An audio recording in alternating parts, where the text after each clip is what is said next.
Nous accueillons maintenant le deuxième groupe de cette matinée avec l'Association des consommateurs pour la qualité de la construction. Monsieur le Président, Monsieur le Ministre, membres de la Commission, bonjour. Je me présente Marc-André Arnois, directeur général de l'Association des consommateurs pour la qualité dans la construction. Il me semble essentiel de commencer par un élément indirect au projet de loi, mais selon nous crucial, la pertinence de toute disposition de la loi sur le bâtiment est tributaire de la capacité de la Régie du bâtiment du Québec de la faire respecter, et donc des ressources dont elle dispose. Alors que la RBQ manque cruellement de personnel, elle engrange pourtant année après année des surplus de l'ordre de 20 à 30 au point que son surplus accumulé lui permettrait aujourd'hui de fonctionner pendant près de 3 ans sans aucun revenu. Ce n'est donc pas par manque de budget que la RBQ n'embauche pas, mais vraisemblablement parce que les cibles d'effectifs du secrétariat du Conseil du Trésor ne le lui permettent pas. C'est pourquoi nous étions particulièrement déçus d'entendre en conférence de presse qu'encore une fois, on lui refusait d'utiliser les ressources dont pourtant elle dispose pour se doter du personnel dont elle a sérieusement besoin. Bien que cet élément ne dépende pas du projet de loi, il nous semblait essentiel de le mettre de l'avant, puisque toutes pertinentes que puissent être les dispositions proposées, elles demeureront de peu d'utilité si la RBQ n'est pas en mesure de les faire respecter. Alors, nous allons maintenant du côté de l'opposition officielle et j'entends la députée de Bourassa-Sauvé. Merci, M. le Président. Bonjour, Mme Morin. Bonjour, M. Arnois. Merci pour votre présentation et vos différentes recommandations. Je vais y aller avec vos remarques préliminaires, là, disons. Là, vous avez mis la puce à l'oreille donc sur la question donc, des ressources de la Régie du bâtiment du Québec. Là, même dans votre mémoire, en fait, là, vous dites là, il n'y aura pas, en fait, que vous déploriez que le ministre, en octobre, en conférence de presse, avait confirmé qu'il n'y aurait pas de nouvelles ressources qui seraient ajoutées à la Régie du bâtiment du Québec. En fait, j'aimerais vous entendre, donc, étayer donc, vos craintes de ce côté-là. Oui, bien en fait, la métaphore que j'aime beaucoup utiliser sur ce projet de loi-là, c'est qu'il va donner, à plusieurs égards, davantage de dents à la RBQ. Il y a vraiment plusieurs dispositions qui vont permettre à la RBQ, je pense, d'en faire plus avec les ressources qu'ils ont, d'être plus efficaces, notamment tout ce qui est sanctions administratives pécuniaires. Cela étant dit, nous, ce qu'on dit, c'est qu'il ne manque pas juste de dents à la RBQ, il manque de bras.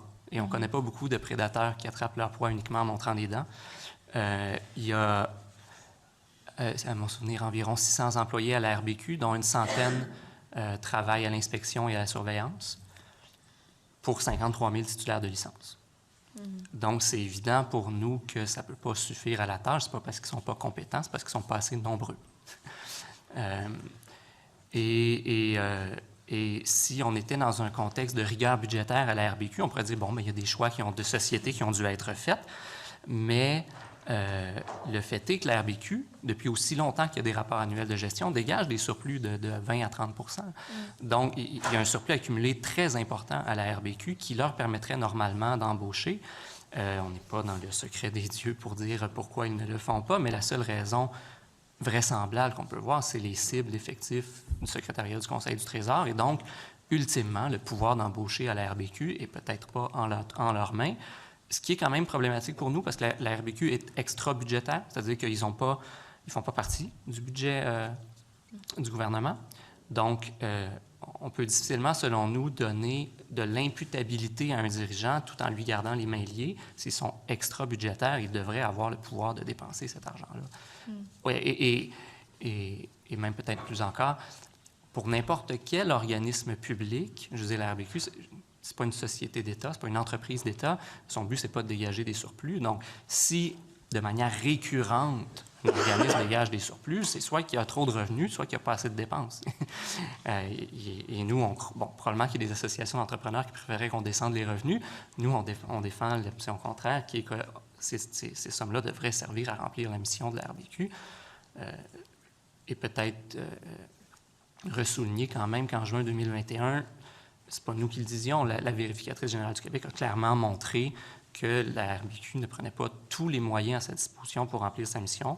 On croit qu'avec les surplus accumulés qu'elle a, il y a matière à le faire davantage. Merci beaucoup. Est-ce qu'on en pogne assez des personnes fautives comme ça? Est-ce que vous avez plaidé qu'il y ait plus d'inspecteurs? Oui, exactement. Est-ce que votre impression, c'est qu'on embaucherait plus d'inspecteurs et nécessairement on en pognerait plus? En fait, c'est pas uniquement... on parle beaucoup des inspections, en particulier parce qu'on parle beaucoup de qualité de la construction, mais les entrepreneurs fautifs ne sont pas nécessairement toujours sur la qualité. Des fois, c'est des questions vraiment de probité. Et c'est peut-être davantage d'enquêteurs dont il peut avoir besoin des fois à la RBQ. Surtout si un solide système de surveillance des travaux, on peut penser que les inspections de la RBQ vont être encore importantes, mais ils vont être moins essentielles à certains égards, mais les enquêteurs, pour vraiment sévir contre ceux qui, pour X raisons, choisissent d'éviter la loi, ça va demeurer, je pense, critique. OK. Merci beaucoup. Merci.